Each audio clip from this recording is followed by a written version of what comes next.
On this episode, it's just one cool talking to another cool. My guest is Mike, and not only is he a cool, but he's always been outwardly grateful, which makes him even cooler.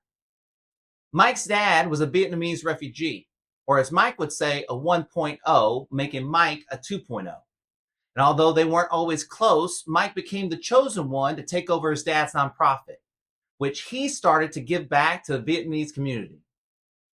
We also talk about that you need to unload your mind to be present, and the answer might lie inside your iCalendar. Let's jump in.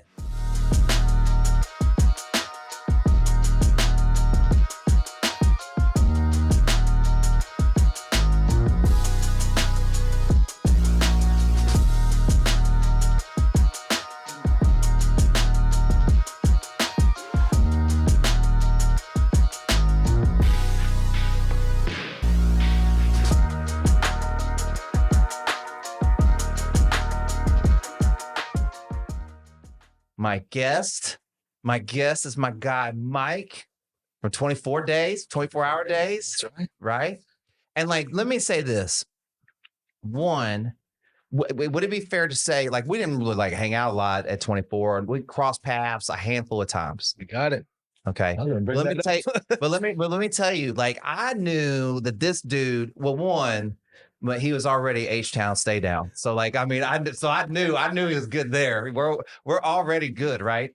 But I knew this every time I saw you, man, you were just so happy and so positive. Do you remember feeling that way? Is that the way is that the way you try to bring it? Yeah, my nickname is Buddha. That's actually one of the reasons why people call me that. It's just this very positive, this aura. Right. But yeah, I appreciate that, man. I love hearing people say that about me.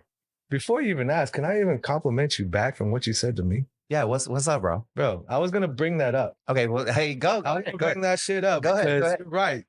I thought about it. I was like, man, this guy is asking me to be in a podcast. I talked to my wife about it.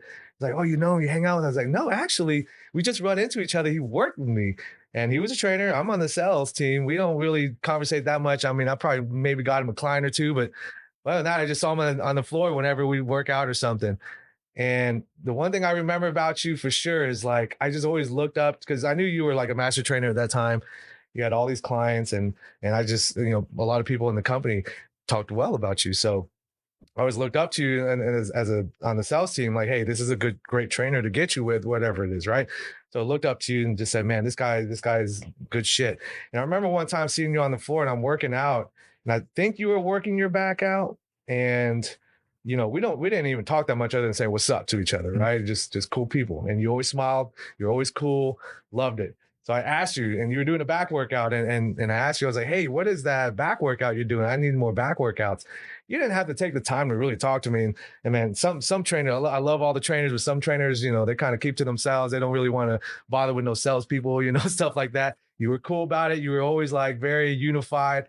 And you actually showed me real quick. And I always remember, and I actually tell people, because if I teach them some stuff of working out, I actually use the same thing. And it was the bent over row with the barbell. And you told me, he was like, hey, stand up with the barbell. He's like, pretend I had a baseball bat. I'm going to hit you in the stomach. And then, you go, poof. And then I was like, dude, and I did it. And he was like, perfect, just like that. And I straighten out your back and you roll your shoulders back. And then that's it. You got to just roll it back in front of your thigh. And so I always remember that baseball bat analogy. And I still use it. When I taught my wife, he was like, when you do the back rolls, imagine I had a baseball bat.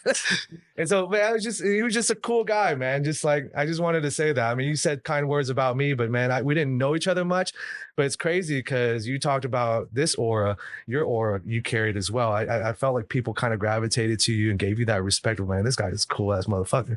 Well, I appreciate that. Thank you so much. I've said this before on my podcast. It didn't always feel that way.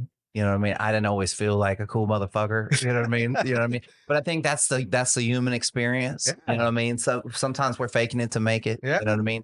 And so, but I just knew that I wanted, my parents just always preached, and my mom just be a kind person. You know what I mean? And yeah.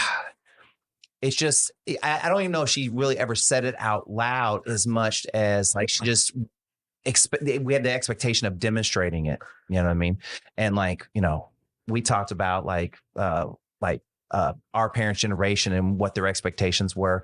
And that was one of my parents' expectations, is to be respectful to everyone, you know? Oh, I definitely sense that for you. And yes, you were a cool motherfucker, man. I mean, I'm sad you didn't think that about yourself, but I think it wasn't even just me. Other people in the company thought the same thing. Everyone talked highly of you. And so, no, thanks for taking the time back then just to affect my life. Way back then in full circle. Now this cool motherfucker is asking me to be in a podcast, man. Shit. Well, but here's like, okay, here's what's so crazy is that like, I have no doubt that I did that, but you know, like, I don't remember really. You don't, but You know what I I mean? remember it. Yeah, but I mean, but that, like, you know, everybody has that experience where you remember something that someone else doesn't. And so it just should tell you as a person to remember all of your actions could have some sort of profound effect on another human. Yes. You know what I mean? Yeah. So, you know, the old saying, people, they remember how you treated them. Yeah. You know what I mean? And it's just so important. Yeah. Yeah. You don't need to remember that. You just keep doing the good things and you affect lives, and people will come back and they'll remember it for you. And that's what's beautiful about it, that you've done all that and you've put those seeds out there. And I mean, think about it. I still remembered you from that moment, and I still use what you say. And you took less than 5 minutes out of your life to affect mine and have it come full circle now that I'm on your show. It's crazy. Well, here's the other thing. I think my talent as a trainer was that I had a way of explaining things in layman's terms. Yeah. Right. But the main reason why was because I really didn't know the muscles all that well. You know what I mean? So I was like, well, if I could kind of explain this in layman's terms, I don't have to go. They're not going to, you know, and if they would go, well, what muscle is this? I'd be like, I didn't confirm that. I don't know. You know what I mean? But like, also, you know, that came with me learning like my own self and my own body and how I moved and like things like that, and trying to have reminders for myself, you know, but my strength was not necessarily the anatomy. But no one died. No one's died under my care. No one's gotten hurt. Yeah. So No, it was a great way to do it and teach it, man. Because otherwise it'd be very real body, hey, you know, core tired, bend over, you know, all that stuff. You're like, dude, I'm gonna hit you with a baseball bat. Boom. And it was just like that. And I was like, wow, I understood right away. I was like, this is what I would look like. Well, I think it's kind of like example, like a coach in sports, right? Different players are going to relate to that coach in like a different way, depending on what his terminology is and how he speaks and talks and things like that. But that we're all doing that in some aspect of our job or our career or whatever we're doing. Right. Yeah. Hey, keep affecting lives, brother. Yeah. Keep doing what you're doing, all these podcasts, everything. I'm so proud to even know you back then, and just to see you be what you are now, grow to what this is, man. It's amazing. Appreciate it. Thank you so much. Hey, tell me about this like nonprofit that you do. Yeah. VN Teamwork is what it's called. It started from my father. I'll go back to that backstory in a little bit, but we basically do anything we can to help assist low income and underserved neighborhoods. So low income is one. It encompasses a lot of people. Underserved will be usually people that don't speak the English. They don't know how to get to those resources that our great country is giving out and helping people get on their feet. Let's just take our primary guest will be a Vietnamese person, right? That's our daily work. We have a stronghold over, not over, but on the Vietnamese community in Houston, which is the second largest Vietnamese community in the United States, next to Orange County. That was my question. Yes, there you go. Yeah. So what's the number? I believe over 250,000. That makes up for actually the larger amount of AAPI, Asian American Pacific Islanders. So more than Chinese and more than everything else. We are actually the largest AAPI in Houston. So, you know, as immigrants continue to come over, the crazy thing is my dad has done this for so long and has such a name for himself that we don't really even advertise. People will know about us as they come to the country. So, and they depend on us. I mean, to the point that, you know, so we give application assistance for social services. We, you know, they'll come in and, hey, you know, there's food stamps out there. There's Medicaid, Medicare, all kinds of programs out there. WIC, CHIP, Medicaid. They don't even know what that does or why it's there, and that there's something there to help them from the government.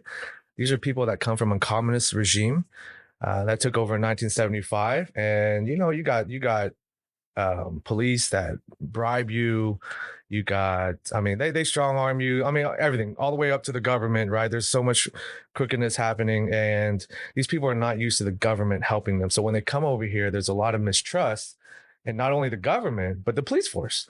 So that's why in the AAPI community, you find, especially the Vietnamese people, they're so silent.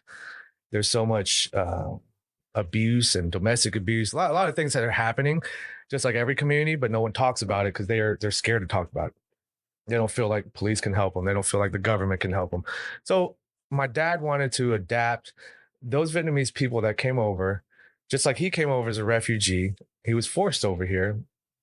Luckily, it was the most fortunate, unfortunate thing that happened in my parents' lifetime. And I can go real deep into that, but I'm not gonna go off on a tangent just yet. But yeah, so those people don't have the trust. So he wants to teach them a way to adapt to America. That there's resources here to get you on your feet, and from there, our community, they work hard. They, that's just something in the genes, I guess. But they all work hard. So just give them a start that they didn't know that the government is here to do. So, well, I think just like on a very basic human level, like you want people in this country to succeed, because if everyone succeeds, then everyone succeeds, right? That's kind of thing, right? And so, yes, you're helping people of your ethnic background, but you're just helping people in general be a positive positive part of our society. Yeah. And that's a really, really great thing. You know what I mean? I appreciate that. Yes, man. And it's all part of it, continuing what we do. We do training classes, CPR, first aid, ESL, computer training, things like that. You'd be surprised. We haven't much computer training lately, but through the first like 10 or 20 years of our existence, it'd be crazy that we need to teach people how to even turn on a regular PC, where the power button is. And that's usually more in the senior generation, the Vietnamese people, teaching them how to get to an email, what an email is, doing all that. It's very simple stuff that a lot of us just take for granted. That's just easy, right? These people don't know how to do that. So imagine them trying to be on a smartphone, things like that. So one of our next classes is going to be like opening up a smartphone class and teaching a lot of these seniors how to get there, right? Training class, outreach, education, anything the government or anybody wants to get out to the community, especially the Vietnamese community, we can do that. My mom has a Vietnamese talk show monthly that she's on Vietnamese radio. And when you go into those, I'm trying to be stereotypical here. When you go into the nail shops and the dry cleaners, you hear this radio in the background. It's usually an AM station. It's usually the Vietnamese station, and they're listening to either Vietnamese music or Vietnamese news. And so my mom will be on there. We also have announcements on there. That's how people still know about us, because we'll make just public announcements about whatever programs going on. We prepare taxes for free for the community. So I'm talking about just the Vietnamese people. I say that. Can I go off on a tangent now and go on a backstory of all this? Well, I wanted to ask you what your dad's experience was like as a refugee coming over here. Yeah, that is the backstory. Go. That's where it goes on to it, man. So I had the blessed honor. So when I knew you, I lived in Austin for about 7 years. And I think I met you at 24 Hour Fitness at Arboretum. And that was one of my last years here. And I went back to Houston. And my dad had asked me many, many times, hey, come take over the nonprofit. I know you can manage, so go do that. I actually told him no like 5 different times. And then finally I had a kid, and I was like, you know what? I worked in the restaurant industry. I was working at the gym. It's like I got to do something different. So I considered going back. So I say all that because I was blessed the opportunity to have 8 months working with him before he passed away back in 2011. And 2 months before he passed, we had a really awesome conversation. And we didn't have the best relationship growing up through teenage years, even through my 20s. So we got to rekindle a bit. And this was a profound conversation that really leads into the whole legacy of V and team work, what he was, what he dreamt about, and kind of my calling of why I got all into this, right? So being a refugee, man, that's a crazy story. Have you heard of boat people? Fresh off the boat. Okay. Yeah. Okay. Yeah. Fresh off the boat means people go talk like this, and so they just came off the boat. That's where it came from. Man, my people, and I say my people, it's not even fair. I'm not giving them the fair credit because I'm American born, but those refugees, man, if you can imagine bullets flying, missiles going off in the background, and then you don't know what the hell's going on. There's American soldiers over here. There's Vietnamese soldiers. There's all kinds of stuff going on. Vietnamese fighting against Vietnamese, and then there's like American soldiers coming out of nowhere, right? So they don't know what the hell's going on. And then you get a call, and it says, hey, there's going to be a boat ready at this dock out in the ocean at 3 a.m. in the morning. You got to be there. You got to get on. And that's an opportunity. That was one of my mom's story. And she actually turned that boat down because she had a lover, she said, that was there and she wanted to stay. But this is the kind of stuff that's going on. You get on the boat and, it's pitch black because they're escaping. They're literally escaping. And in their background and in their backyard, there's fucking missiles and fucking fire, fire and bullets flying everywhere. Scary as hell. So to get in a boat, and it could be a boat of like, that fits 100, but you got 200 people on there. Some boats have motors, some boats don't. You're literally, and then just imagine, it was the last time you got on the beach, right? And just imagine at night, you're just going out. You fucking don't even know where the fuck you're going. That's crazy. And you just look in the background and your fucking home is just like shit. And imagine what you're fucking thinking at that time. My whole life, everything.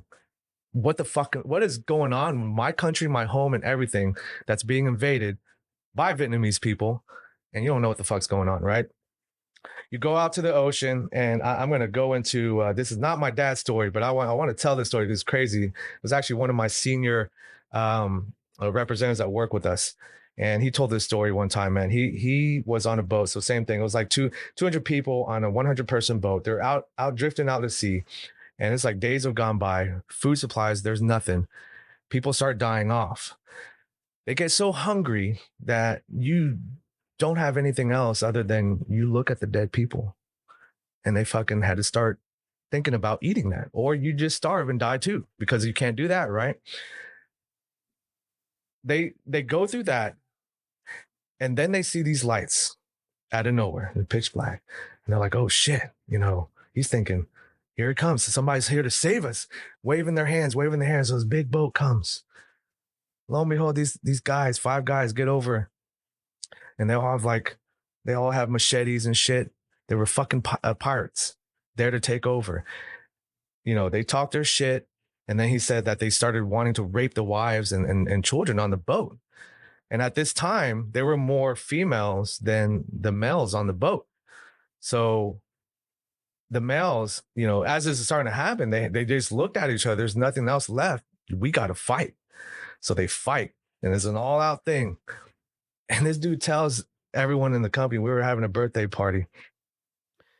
He goes, out of all the people there, and after the fight was done, there were 2 survivors. It was him and his boy. Not his son, but his friend. Mm-hmm. So wife, at the kid, everyone else dead. Pirates dead. They now grab the machetes, get onto their boat and take that boat. And then that one had a motor and everything and a navigation system, and they found their way to like Thailand. That's a crazy journey, right? That's a crazy journey. That's just one story of one of the boat people. There's so many, right? My parents went through it. They don't really talk about it, so I don't know their full story of what happened on that boat. It's a very dark time for them, the whole war and everything. So I say all that, and then, coming over here. Okay, they reach land. So whether it be the Philippines, Thailand, something over there, one of the islands that you happen to get to, you have to then get sponsored. So they get sponsored, come over to America. And so then my dad came over in 1975. And, everything that he had, I think he was an engineer. He had a degree. He did very well for himself. That's all erased. Your language is erased because now you're coming over. You can't speak Vietnamese to anybody over here. And, he has no money, nothing. He actually had my brother and my sister, I think, who were like 2 and 3 years old at that time. So I wasn't around yet. And comes over here with them, raises them. I know he worked at a sandwich shop, custodian, donut shop. He learned how to make donuts. I mean, every little job that he could get. And then worked himself up, kind of went back to school and had to re-get a degree. And it wasn't even like a full degree, right? It's just like a trade school type thing. So he worked his way up in an oil company, became an engineer again, and just got capped at a certain spot. And when he got capped because he didn't have a degree, he wanted to do something. He saw that we became middle-class citizens. So I remember living in low income. I lived over in Scarsdale, southeast side of Houston. And then at 5 years old, we had moved to white suburbia, went up to Cypress area. It was Copperfield at that time in the Northwest. And he wanted everyone else to have that opportunity and build themselves up without all the pain that he went through. So the faster track, right? Teaching them the English, teaching them how to get a resume, what to do, things like that, all the skills. And so the best thing he could do, well, he opened the nonprofit. So V and Teamwork. This started out from newsletters and different things. I remember being a teenager helping them label stuff till like 3 a.m. And we're sending out like newsletters to thousands of Vietnamese people inside of Houston. The name starts growing. He finally gets leases the spot out.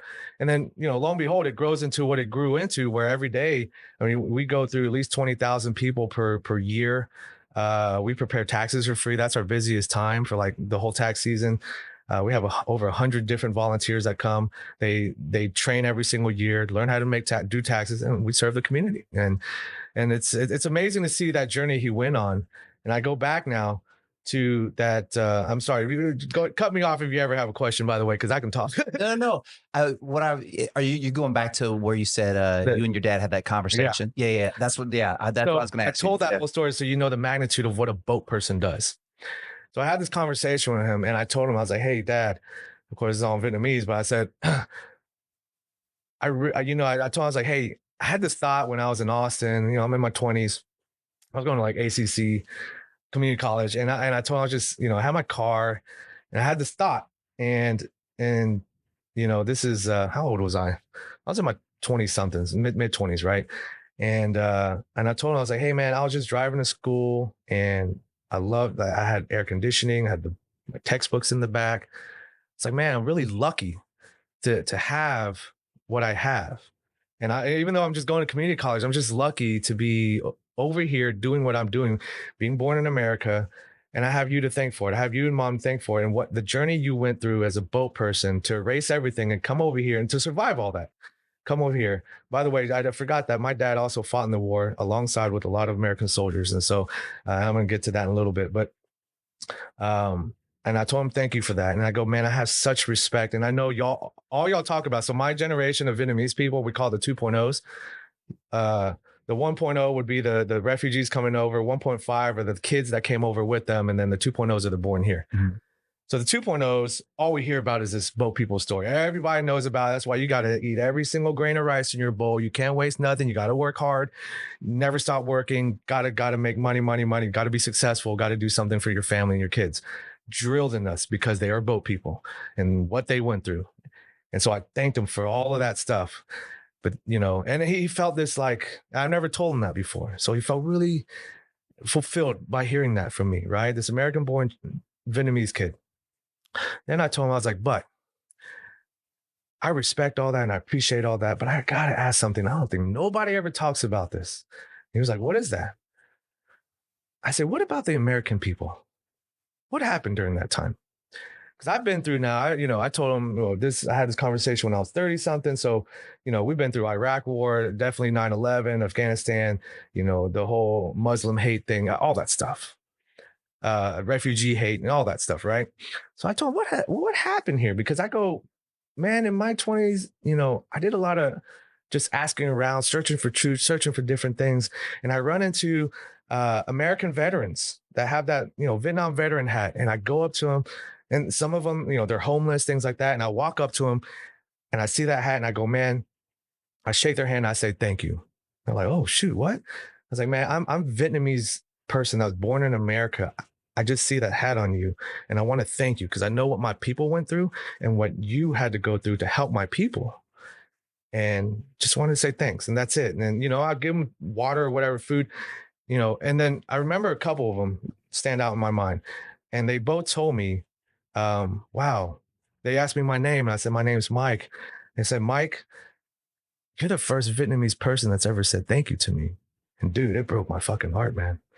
I couldn't believe it. I was like, are you fucking kidding me? This is like 30, 40 years into 1975, the fall of Saigon. And I'm the first person, the American born guy that's like 30 something now. And I felt bad, man. I'm so sorry. I can't believe it. I'm so ashamed for my people. I can't believe it. And then one of them goes, you know what, Mike, don't worry about it. Don't apologize. And I was like, well, I mean, yes, I'm going to apologize. He's like, don't feel bad. I'm like, why? He goes, our own people didn't welcome us back. And I was like, what? Are you kidding me? He's like, yeah. Why do you think I'm homeless? I'm like, holy fucking shit. And I'm here with this life. This guy fought for my people, man. And that fucking blew me away, bro. It blew me away. And from there, I went on and I researched different people, whoever I could find that was related with that time. I remember speaking to, you're a Texans fan. For those from Houston, anybody listen to 610 AM radio, you might know the name Barry Warner. Barry Warner. So I got in close with Barry Warner and we had some nice conversations. And, he told me, he talked to me about stuff about that. And I asked him, I was like, well, so what were you in the war? He's like, no, you know how he speaks like this. He's like, I was a hippie. I was like, man, why were you a hippie, man? Well, what, you're protesting the war, right? I mean, it's like, hell yeah. He's like, Mike, imagine this. You party one day with your best friends, your brothers, your sisters, and the next day they're gone. And you don't really understand why they're gone, but the government calls on them, they're gone. And then you just think about, okay, well, when you coming back? And then you wait and you wait and they never come back. And you wonder why they don't come back. And you can imagine the anger you have with that, the confusion. And then here comes a Vietnamese family with a smile on their face, with this opportunity to live this American dream. And dude, saying all that and hearing all that, man, it fucking hit me, man. I'm like, fuck. That's the conversation I had with my dad. I said, what happened with the American people, man? And I told him about those things. And he goes, son, and I'm sure with any parent, I didn't ever get the word proud out of my fucking dad for 30 fucking years, man. 2 months before he passed away, he said, I'm proud of you. And I was like, holy shit, you talking to me? And he goes, I am proud that you thought about that on your own. Because you didn't know. It wasn't because I wanted you to manage V and teamwork. It wasn't because I scoped you out when you used to manage those sushi restaurants or worked at the gym.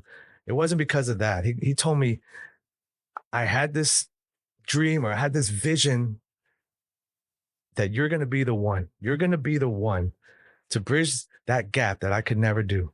And I'm like, what are you talking about? He was like, I don't have the English you have. I don't have the understanding of America that you have. But what you just said is exactly why V and Teamwork is here. I was like, what? What do you mean by that? And he was like, I've always dreamt of two phases. And this is 20 years in of having his organization since 1996. He goes, phase one was to get the Vietnamese people adapted to America as they come over here. Get them on their feet, raise them up, right? But it was never about saying, hey, we're Vietnamese people and hey, we're here and we're making a presence in this society, in this economy in America. He was like, it's never about that. And I was like, well, what was it about? He's like, it's about phase one, bringing that phase one up so we can go to phase two. And I said, well, what's phase two? He said, we got to be strong enough to now hold hands with all of America. We got to be able to do what you want to do and say thank you for why we're here. And that is the whole compass. It encompasses everything that V and Teamwork is now. And that catapulted what I needed to do when he passed away. That I know, I told my wife already, I don't care if I retire or not. This job is, I got to do it till I die. This is more than a nonprofit. This is more than just helping Vietnamese people. This is a whole movement. It's a whole thank you of why that little seed that was allowed over here in 1975 has now grown 45 years later into, have you eaten a pho bowl before? The pho soup? Yeah. A banh mi, people coming into those restaurants and I see more non-Vietnamese people than Vietnamese people in those restaurants. To have our community prosper into what it is and be a contributing factor in the society, the economy, we have to say thank you for all the opportunities. And I think that's missing from our people. We don't talk about it enough. And so I'm proud to say in 2011, when he passed, I don't know if he fully got to see this, but we started developing affordable housing. These are big apartments that you and I would live in, but it's for low income people. We were one of the first Vietnamese organizations to ever do that. My dad was a big part of developing this, but he passed in the middle of the groundbreaking. He didn't get to see 2 properties finish. I finished those. But those were the first times that we really turned the chapter. We really served outside of Vietnamese people. And, we have our daily services at our nonprofit, but now we have these apartment complexes with huge communities there of all kinds of colors of Houston. And, you know, for instance, we provide services at these apartments. So we satellite some of our nonprofit services, but we also give supportive services. So, you know, we have after school programs. You know, we actually pay kids cash for doing their homework. And my whole philosophy behind that program I created is, hey, they want cash. I mean, a couple dollars, $5, $10, man, they'll go to the gas station right off the bat, because most of these parents don't come home until 10 o'clock at night. They work 2 jobs. These kids come home, they can just run across the parking lot, vandalize shit, you know, and they just get into bad stuff because they don't have any parents. Well, we knew that they probably don't even eat until way later at night. So what is a way to get them out of this parking lot and stop walking around and doing all this stuff? They were like, we started serving hot lunches right off the bus, but you got to come into the community room and join the program. And then these kids started doing that. They're like, how are you eating? Stuff like that. So they started getting off the parking lot and going into the community room. Crime dropped in our property and everything. And then all of a sudden these kids started getting money. How are you getting money? I'm just doing my homework. They're like, what? So then they started doing their homework. And my philosophy is, and in order to get the money, you have to have like A's and B's on the homework, or a check mark, depending on what level. Nowadays it's a little hard because they don't do much homework anymore. But the thing is, they do their homework. If they can get something, a check mark A or B, they're going to get better grades. And so you see their letter grades. It goes up by letter grade on the report cards, progress reports, and there's different incentives. So not only you get paid cash, but then you have these milestones when your report card goes up and stuff like that. They view me as the owner of the apartment. I'm not. I hate that name because I'm not really the owner, but I take that title proudly, because to them, I'm that guy in the suit that nobody can talk to, but I talk to them. I'm a part of their lives. And I go, hey, if you can get those grades up, you'll be part of this group that gets to go with me and my family. We go to Rockets games, man. I remember back then we met Coach D'Antoni, James Harden. These kids are on the floor, man, and they're fucking crying. I had this 6-year-old girl crying, man. And I'm like, oh my God, what's wrong? Are you okay? And she's like, I never dreamt of even going to a game. I'm on the court right now with James Harden, the coach. I can't believe it. And I'm just like, all I can tell you is hard work pays off, and it won't pay off right away, but it will pay off some way. And this is just your hard work paying off. But I say all that because that is us saying thank you. That is us being a part of the community and giving back to just, you know, more than just the Vietnamese people. And that is our way of saying thank you. And I'm proud to say, I'm confident to say, we're one of the first Vietnamese organizations in the entire United States to be able to serve outside of the Vietnamese people. And I'm so proud of it. And I want to keep continuing that whole mission and that vision. And I mean, I'm going to do it forever. I hope my kids take over too. So I know I talked for a long time, but no, you're good. That was You're a good. whole lot. No. Okay. So you remember how? You're a great listener. Thank you. You're a damn good listener. Most people would be like, all right, cut. No. Thank you, though. Okay, so you know, I told you I had that form that people filled out, and like sometimes it doesn't fill out for some reason, so we didn't get to do it. On the form, though, at the very bottom, it said, "Is there anything that's off topic?" What did you write on the form? Did you say anything was off topic? No, I don't know. No. Okay, good. Because I got a question for you. Okay, go. You can ask me anything. Why did you and your dad not get along? Why did y'all not get along when you were younger? He didn't let me play sports. He was a very Asian. You got to work hard. You're not going to be anything in sports. You're short. You're an Asian guy. There's no Asian people in sports. Look at it. And I was very athletic. I want to play football, basketball, baseball. And I still to this day resent it, but I don't regret it. I resented that. I think my pathway in life would have been different. I'm very confident I would have at least made some type of college, at least. And from there, I don't know what I would be from there, but at least get a full ride scholarship, hopefully. I'm being very confident there. But I thought that, right? And I thought, and I thought that since a kid, but he didn't let me. But you know what? I mentor a lot of college students, and I like to say this a lot. Try not to regret anything in life. Because if I look back, and I could, so many people, they always ask, well, if you could go back, what would you do different, Most people, I'd do different in high school. I'd do better at this. I was a fucking jack off in high school, man. I was shitty. Did drugs, did all kinds of stuff. I was crazy. I was kind of like, I came out of high school being a little gangster dude, just stupid, right? And life could have been so much different for me. I could have been more educated, all those things. But man, I tell my wife all this all the time. If I went back and changed one fucking second, one different left turn or one different right turn, it wouldn't have led me to what it is right now. I wouldn't have met my wife, had my 2 kids, my beautiful family. I would have never had that opportunity to do what my dad envisioned. And so it was all meant to be in some way. So I can't regret anything, even though I resent, but resentment is just anger, right?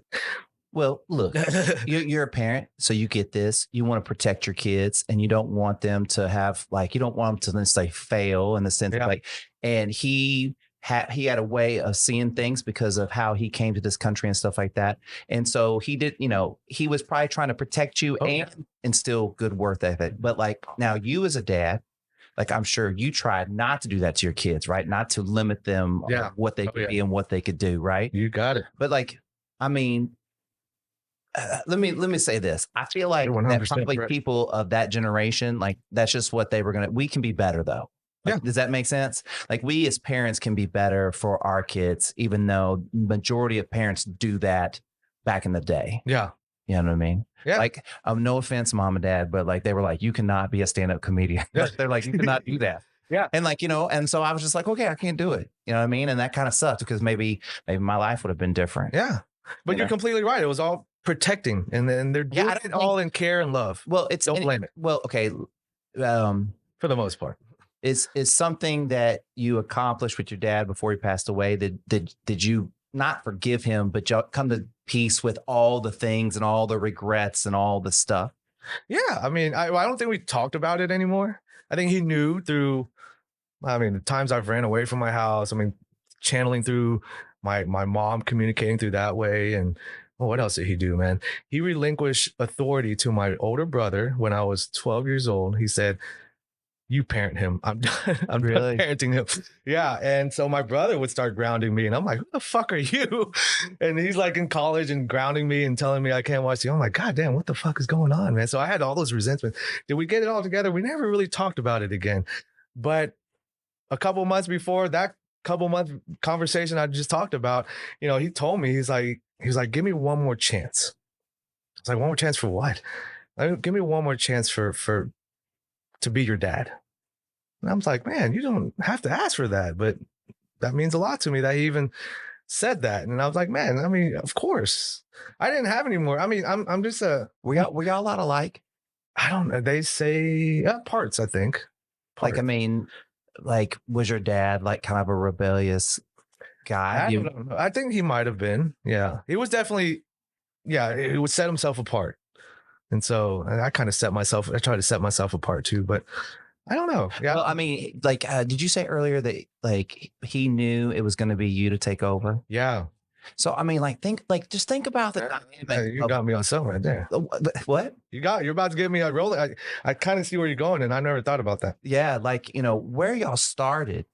Literally out of the 3 kids, you would be last. Yeah. But at some point you became first. Yeah. You know what I mean? And he did choose me out of the siblings. And I'm not saying, what I'm saying is that based on y'all's relationship, probably up until some point, there would be no reason why he would pick you. Right. Right. And then he goes, you are the chosen one. You know what I mean? Yes. And then you're going deep with that, because I mentioned my siblings because I'm the ugly duckling, man. My sister's she's pediatric ICU nurse, so she's up there. My brother is a freaking Google worthy guy. He's a world-renowned heart surgeon that trains all over the world and gets recruited all over America. But what do they know about Houston rap? Exactly. You know what I mean? They don't. They don't. Yeah. But my dad chose me. Why me? The fuck up, right? And I was very rebellious compared to my siblings. Very. Yeah, why did he pick me, right? He saw something. And you're right. So you got me going, because I'm thinking shit, I'm thinking about my son. I know my son, right? My 7-year-old son. I know him. And by the time he's that age, I'm going to fucking know him. He knew me.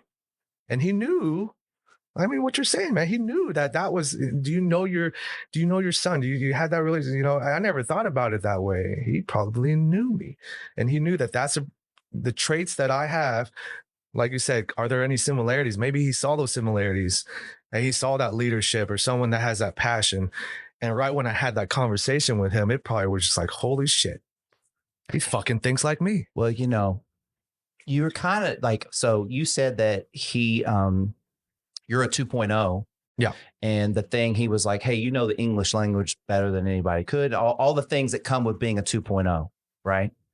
But that, I mean, you know, I'm not saying knowing rap music or knowing culture of the United States, but knowing culture and people and stuff like that, that is where you go hand in hand because you understand your culture. You understand more urban cultures. You know what I mean? Growing up in Texas, you understand more rural cultures. Yeah. And that's where everybody kind of links hand in hand. You know what I mean? So, you know, you were, in that sense, you were the obvious choice. Yeah, you're right. Yeah, because they're definitely. Plus, you're fucking around so that, you know, he couldn't choose your brother or your sister. Yeah, they got the lot going. I'm kidding. No, you're right. That's right. I'm the only one left. No, I'm joking. But I mean, it makes sense, right? Because you are the bridge because your brother and sister were already born when they got here. Yeah. So you are the bridge, and you link a lot of that, I'm sure. Yeah, but you're right, man. I mean, they're very Americanized too. But I mean, I maybe he knew I lived that street life. So, you know, making this bridge, how is he going to connect to the hood? You know? Yeah. Right? He can't. People can somehow sense that from me, even though I come to the apartments in a suit and everything. But once they kind of get to, I get past the whole just being just professional Mike, and I kind of let loose a little bit with them. We have resident parties, stuff like that. They even say, they're like, I see some hood in you. So, but it gives them that opportunity to feel connected.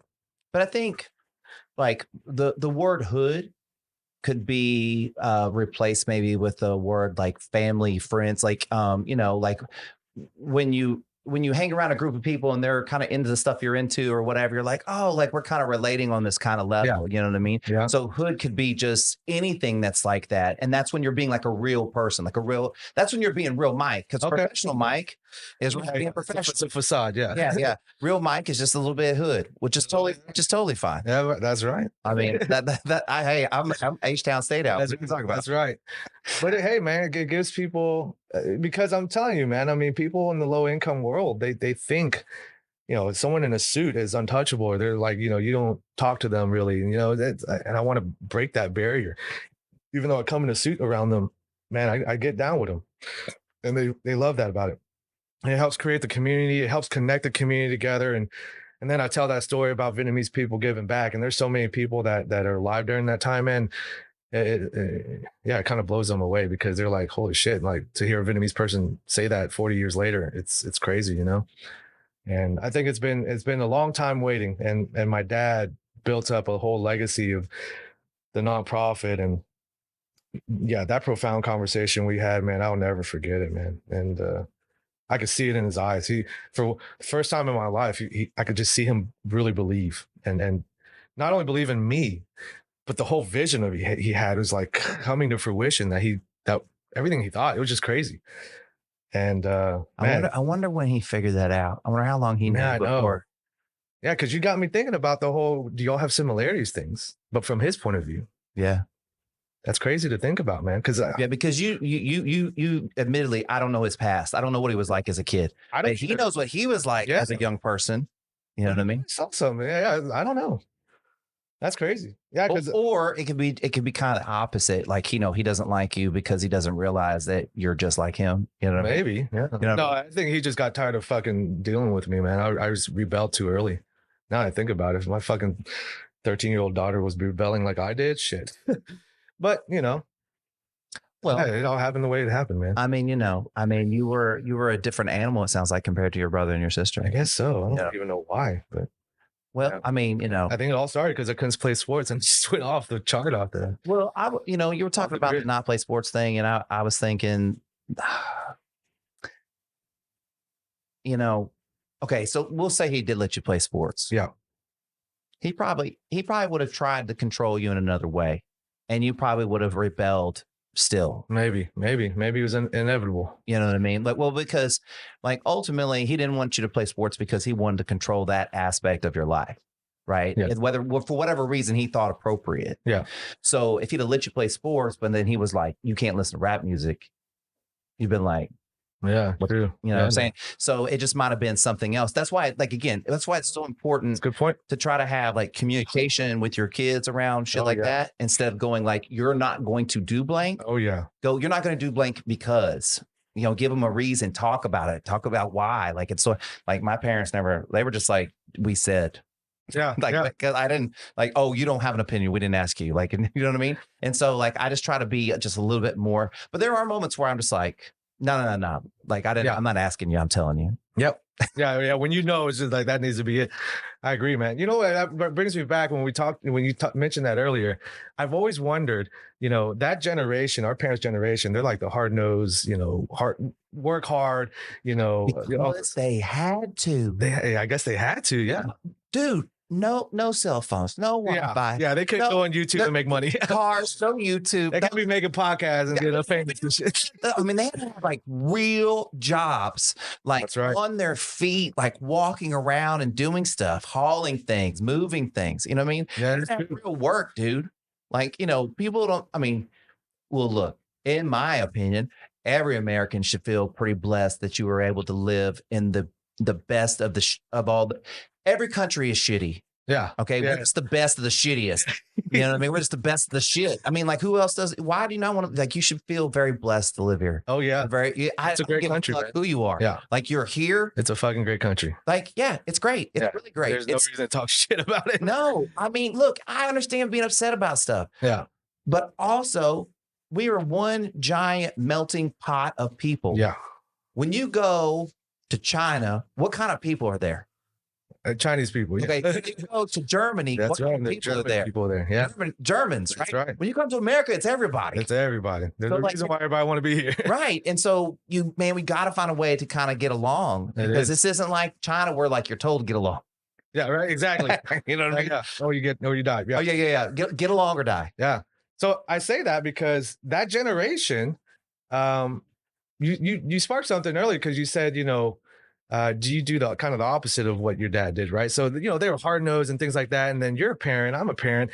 And yeah, you said that because you probably do it too. You take some of those things you didn't like and you kind of reverse it or found a better way to do it, right? So we do that with our kids. So like, yeah, I'm going to be more open. I'm going to let you, whatever you want to do, I'm going to help support you and guide you, not tell you exactly this is all you can do, right? So we kind of change it. So my question is, I hear that a lot in our generation. Why did it take this generation? Why didn't it happen all the generations before? Like, why did the evolution happen now? Is it because of social media? What the hell is it? Why did we change? Why did we all of a sudden, like, why didn't my parents go, well, fuck, they're like, my grandparents were fucking hard. Well, I'm going to do different with my kids.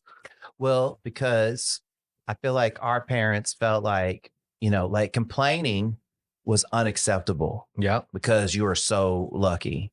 Now complaining is real acceptable.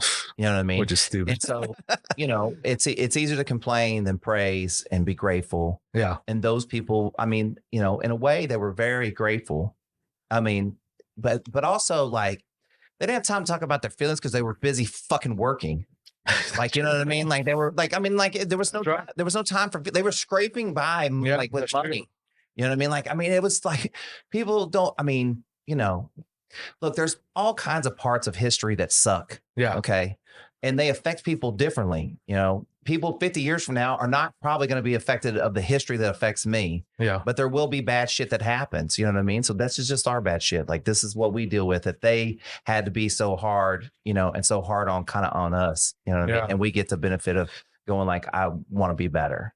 It is, but a lot's changed. I feel like our whole generation started doing that. And that's why a lot of the kids nowadays, it's changed, man. They're not as, how do I say? On some level, people demanded it. Yeah. They were like, look, I need my feelings to be appreciated and validated. Yes. Right.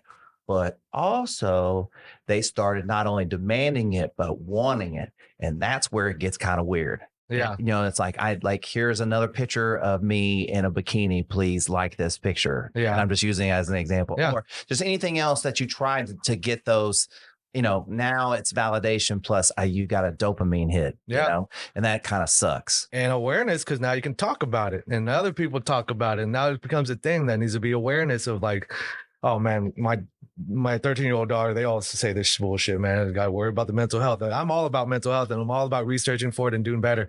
But that thing is getting thrown around as leverage now. Well, let me say this. Okay. Yes, we should be concerned about mental health. Yes. Okay. But if you personally have concern about mental health, you personally need to do something about it. Yes. Right. Okay. Because it's not everyone else's responsibility to take care of your mental health. Yes. It is your responsibility. Right. Okay. So if you want, just like voting, if you want to complain, you got to vote. If you want to complain about mental health, you got to do some work. You know what I mean? Yep. I think that's fair. That's a fair exchange, right? Yes. I mean, that's what I'm doing. Unless they physically can't, but that's a different story. That's the anomalies. But yes, for the most part, yeah, man, they can't be throwing that around, leveraging it and expecting it, right? From other people. You know, if someone goes like, you're affecting my mental health, I go, I'm going to need you to explain exactly what you mean. Yeah. So that I know how to act appropriately and I know how to make a judgment if I want to keep this relation going based on the fact of what you need from me in this context. Yeah. Right. Because maybe that's not good for me. Yeah. Yeah. You can't be all given. Yeah. They're receiving. So I'm open to what you need. You know what I mean? And depending on the level of person, like my partner, I try to give her the maximum amount of that as I can. Yeah. With some complete stranger, it's like, you know, if he's annoying, like I was like, I don't have to hang out here. Like not being rude, but like, you know, like I can just go somewhere else. Yeah. You know what I mean? Yeah. So yeah, I wonder. So I wonder if social media is a part of why, and the technology as well, but why that evolution kind of changed right there. It's like the variable hit it. And I think from now on, it's going to be a little bit different. Well, I think a lot of things have been opened with media, which is great. Yes. Right. But also, I mean, we ain't ready for all the things. Probably there's probably a bunch of stuff that we really don't want to know and probably shouldn't know. You know what I mean? Yeah. But I mean, people are going to keep digging until they find out the quote unquote truth. Yep. You know, so no matter if it's aliens or something else, right? It's like, it's always going to go on. So it's like, well, how much do you want to believe? And how much do you want to really get involved in that? And how much does that affect your day-to-day life? Yeah. Maybe if you just worried about like your day-to-day and not worry about some of that external shit. Might be better off. Yeah. I don't know. There's only so much time a day that you can think. Well, but look, people like, why did your parents act the way they did? Because the news was only on once a day and the news told them everything's going to hell in a handbasket. Yeah. Like, we got to work harder. You got 30 minutes, everything's going to hell, go back to work. Vietnam War's going on. Then you got all the other things that happened through history up until that time. That's right, man. So yeah, it has to be social media. It has to be just the whole, just how readily news and everything's available now. So just awareness is a lot higher. So something had to change. You ready to start the podcast? I'm just kidding. This last segment is brought to you by HeyJustBe.com. I believe that achieving balance in the mental, physical, and metaphysical aspects of your purpose by incorporating learning, serving, and creating can transform your life into one that you truly enjoy living. Want to know more? Go to www.heyjustbe.com. So how I usually wrap this thing up is I ask people, how do you just be your best self so that you can be good for everybody else? So you're a big b-ball guy, right? Are you Rockets? Are you Rockets all the way? Yeah. I'm just checking. Houston, although I was for 2 years not diehard Texans for a while because of whatever reasons, but that was the first time ever. Look, we can go into this real quick. Okay, real quick. Okay. People don't understand the pain and sorrow that Houston fans have felt up until 94, 95 when the Rockets were winning. You got a little taste there. Yep. And then the Astros more recently. Yep. So to have one of the premier quarterbacks playing for your football team. Yeah. And to have that taken away. Yes. Because of his wiener. It was heartbreaking. Yes. I seriously considered, I was like, I'm going to become a Las Vegas Raiders fan. I'm just like, that's going to be my new team. I can only relate to that, right? B-ball, is that a stress reliever for you to go play ball? How many times do you play ball a week? I used to play 4 to 5 times a week and league ball before pandemic. And I was a gym rat, just like you. After pandemic stopped that, and I never thought it would happen. And I couldn't go back to the gym. So I stopped and I started playing more golf. And I let off of basketball and the gym. Now I have a tonal gym at home and I have a rower at home. And I just go to Lifetime. I pay an expensive membership to play basketball 2 times a week now, if I even get the 2 times a week. And I can't stand that that's happening to me. So I need to get back. But I mean, it's an itch. but Love basketball. Would you say that like when you do work it in, like you're a better dad, you're better at work? It's definitely a stress reliever. I need it. And I need it for my own confidence. Yeah. The court is my gauge of where I am and physically in life too. So, you know, I'm used to running up these kids and these young folks, and they don't know about this 42-year-old balling. I can't do that as much anymore, and it really hurts me. So that's my gauge. Every time I see that, I start dipping down from that line, and I come in the gym, and I'm not picked up first right when I get in the gym. I know I'm sucking. So I need to bring that back up. So that's when it tells me I need to ball more. I need to get physical shape better. On that corner three, dog. Yeah, I got hell no. I'm not gonna give up being. Hey, PJ Tucker made a living working on that corner three. You know what I'm saying? Tucker, you know, that's a cool motherfucker. I met him. Did you really? Yeah. He was real cool too. I met him at a sushi restaurant. But God bless. Super humble guy. Anyways, yeah, I mean, huge stress reliever. I mean, just working out, just being active. Yeah. I mean, I recommend that to anybody. You got to always stay active. And that's a way to keep alive. My mom is 78 now and still extremely active, not in sports, but she just moves. She volunteers. She does the gardens at the apartment. She does all kinds of stuff all the time. But you look at her versus like, you know, another family member is the same age, and you can see the deterioration happening. It's just different. And the only way to live long is I think you gotta stay active. You just gotta stay active, man. Yeah. Straight up. You a reader? Not much. No. You meditate? You a meditator? You call smoking a bowl every night meditating? Shit, I gotta unwind. Yeah. Well, but I don't meditate. No. No, but have you found that like to be like a better, healthier version of drinking? Like having a glass of wine? Is that the equivalent for you to like go home and smoke? That's my vice. Yeah. Yeah. But it allows me to, I guess, go into meditation mode without knowing it. You know, when you space out and you're zoning out thinking about shit. I mean, that's meditating. Well, I mean, your body's like just sitting there and you're fucking thinking. There is a stress relief off your mind, I think, you know, in those kind of moments where like your mind is allowed to think. Yeah. Like you're kind of forced to think a certain way all day. And you're training your mind like that. So like, you know, I don't want to say you have to train your mind to kind of free think, but you have to have some sort of space to free think, you know, to let some of that stress off, you know? Yeah. Stress is something crazy, man. I think that's what killed my dad. He died at 64. And, you know, so I told you I mentor college students. So I'm part of a U of H program where I mentor U of H cell students actually. And part of what I mentor them is about stress relief and how to control that stress, how to enjoy life. Wow, life hits you with all the job stuff. And, you know, most of these kids are if they're looking for mentorship, they're going to be something good. They're going to get into like a higher position where stress is going to take over. And, you know, my dad worked so hard that I think it took him over and he had a heart attack, things like that. Yeah, there's some health conditions there, but still, he could have lived longer.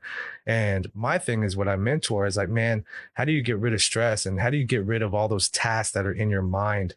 And I teach them how to use, you know, something simple like a calendar, your Google Calendar or whatever calendar, but don't use it. You know, everybody uses a calendar, but what does everybody use it for? They'll put their appointments on there. They'll put tasks, they'll put events, whatever dates or whatever it is, right? I use it as my brain.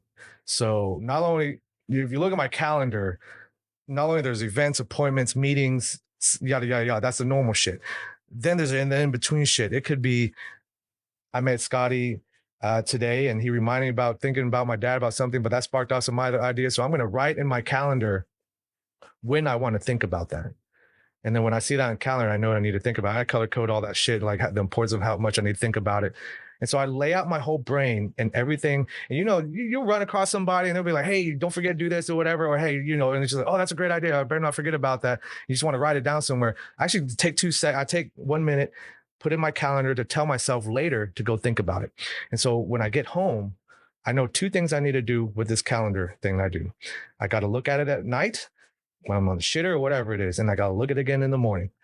But whatever it is, I know exactly what the next day is going to be or the next few days or whatever it is. And I'm going to tell myself exactly how to think. So when I get home, I enjoy my wife and my kids without thinking about work. Even in my position of being a CEO, owner of apartments, it's so hard to like turn that off, but I do because I tell myself when to think. And when it's time to think, I go back to my calendar. It's already in order. Think about this, plan for this. And so I actually take everything from the end goal and I break it down backwards. So if I know I have a project done in a month, I'll start breaking it down backwards all the way to the point to when I need to start the beginning. And so I don't procrastinate and actually just plan everything out. And everything's organized in my brain. So when I get home, I never think about work. And I've not once had my wife or my family complain that I bring work stress home. I'm just there and like, a lot of people even ask me, how the fuck do you run all that shit? You don't even fucking stress or think about stuff. I mean, I'll think about stuff, right? But I don't think about my task. And so, man, it's been, so my thing is I got to relieve that stress because I could imagine my dad used a calendar. I don't think he used it like that. And the amount of stuff that was in his head all the time. And he would just wake up, go to work all the way till bedtime, man. And it's just like, you can't work that hard. You're going to kill yourself. And so you got to find that balance. And so I teach these college students, you've got to find that balance early, get used to this habit of using a calendar in that way. And I promise you, as you get in your 20s and 30s, you won't have that stress and you're going to enjoy your family and they're going to appreciate it. Well, let me tell you a couple of things that you're doing that you don't even realize you're doing. Okay. One, you are setting up your intentions to go to bed, because you're going to sleep and dream and offload. So you're reflecting on gratitude or whatever before you go to bed. And then you're waking up reflecting on gratitude, right? So it's like setting your day, right? But the other thing you're doing is, which is really important for people to do, and you could do it in many ways. You could do it like you're doing it, but you could do it in a bunch of different ways, is journaling. You're essentially journaling. And journaling is, I'm not like, it's hard for me too, but you can record into your phone. We have so many ways to do it. So many ways to do it, but you're journaling in your calendar as you're setting that up. And exactly what you said, like you're offloading your brain to the calendar so that you don't have to think about it and worry about it. You can go about your day. And that is a fantastic way to relieve stress. Have you waited tables? Bro, that was my first fucking college. That was like my first education. I waited tables and bartended for like 11 years. Oh yeah. Oh, you see, you have that personality. I can see that. You know what I'm saying? I can see I totally see bartending. I mean, I tell people like I have two educations. I have like that education, and then I have like my college education, because that taught me a shit ton about everything, Bartending, not so much, because you probably got to remember for the most part. You don't write things down, but waiting, you got to decide between the two. Are you going to be the writing down person, or are you going to try to remember everything? And anytime you try to remember everything, you already know how that feels. It's so much easier to get in the weeds because you're stacking things in your mind. You only have so much capacity in your mind, and you're stacking all these things you got to remember. It's the same thing, but the person that writes it down, you got a big table of 10 and they order all this shit, side of this, side of that, side of, and you don't try to remember. There's no way you can remember all of that while taking care of another table and this and that, right? So you get in the weeds quicker, man. But you write that thing down. I learned that from waiting tables. I always trained that too. I was like, write it down. I don't care how cocky or how much pride you have. Write it down, and you will never be wrong. Because you just go down the checklist. Dog, you want to hear what I did? Yep. So I'd have like that table of 10, and I just memorize the whole thing. And as soon as I went around the corner, I just write all that shit down. But you still had to remember it. Yeah, I know. But I was like, it was fresh on my mind, right? You know what I mean? And like, I didn't have that was easy for me. Yeah, right? yeah. But I gave that appearance that I was, and they were like, oh my God, I can't believe I remembered. I was like, yeah. Like, that's right. I remember the whole thing. So that's the whole analogy. You take that into life. And if you were to stack that many orders, that many tasks, life tasks, or whatever the responsibilities you have in life, and you keep stacking and stacking and stacking, you're going to forget. And when you forget, then you put yourself behind, and then you start stressing more because you're not on time for whatever deadline this is, or the wife gets mad because you fucking forgot to get milk. You said, "Oh, I'm a fucking CEO and I do all this stuff. How am I going to remember that?" Right? But man, I free my mind, and I have so much mind capacity that I can go home and I could smoke a bowl and just release it all, and just know that I look at my calendar and I know what's up for the next day and everything. So everything's planned out. Let me also say this. I was memorizing fucking orders when I was in my 20s. Yeah. Okay. Can't memorize that. At 47, I fucking can't remember shit from yesterday. You know what I mean? So like, I have to have a calendar and write that shit down, because some of it I don't remember, like reminders or whatever. But also like when I set reminders and things like that, it just like, I'm like, Siri for Apple for me is the best. Cause I'm like, hey Siri, remind me of, I don't want my watch.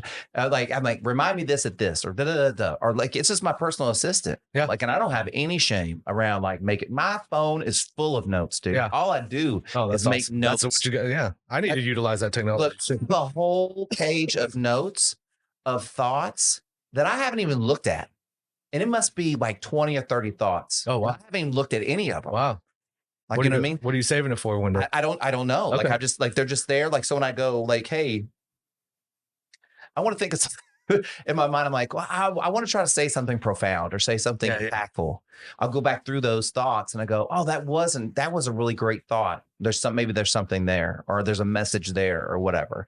Because usually if I have those thoughts, it's a lot of them come from like me processing things about myself, insecurities I have, ideas that I have, like, you know what I mean? And so maybe somebody relates to that, you know what I mean? But I don't have to name myself in it. I can just say when people feel this way, or, you know, you can feel this way, or does it feel this, you know, whatever. Yeah. Yeah. And so like, I don't know, like to me, I don't want to include myself in it. That feels, it doesn't feel authentic to me. Yeah. Maybe it would to somebody else. Yeah. I feel that. I feel that. Well, yeah, there it is. Just keep yourself stress-free. You only have so much capacity, man. You got to unload those files off for a little bit so you can fit other stuff. You have a good time, bro? Yeah, I love it. Hey, do you know how long it's been? Pretty long time, because I can fucking talk and you could probably talk. Do you even have any tape left? Or why am I saying tape? It's all digital, dog. We can record for like another 6 hours. Like terabytes. Yeah. Well, man, whenever I'm as long as you can go. So yeah, well, we'll get out of here. We'll chit chat after we're done. We'll do some extra stuff. But man, I ask everybody, give me a hug whenever you come up from there. Yeah. Big old fat hug. Oh, appreciate you, my dude. Thank you so much. Yeah. All right.